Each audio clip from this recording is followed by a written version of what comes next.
మేడ్చల్ జిల్లా మేడిపల్లి పిఎస్ పరిధి నాలపల్లి ఏకశిలానగర్లోని ప్లాట్ల యాజమాన్లపై దాడి చేసిన ఘటనలో రియల్టర్ వెంకటేష్తో పాటు 5 నిందితులను మేడిపల్లి పోలీసులు అరెస్ట్ చేశారు. కాగా ఈ నెల 10వ తేదీన నాలపల్లి ఏకశిలానగర్లో తమ ప్లాట్లను క్లీన్ చేస్తుండగా రియల్టర్ వెంకటేష్ అనుచరులు 30 మంది విచక్షణ రహితంగా ఇనుప రాడ్లతో దాడి చేసి గాయపరిచారని కాజా అలీముద్దీన్ అనే వ్యక్తి పోచారం పోలీసులకు ఫిర్యాదు చేశారు.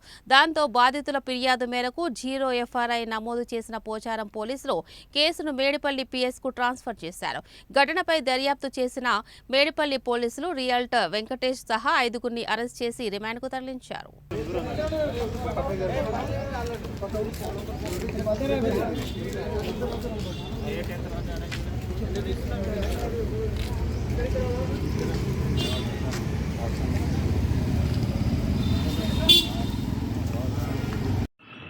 ప్రెస్ అన్న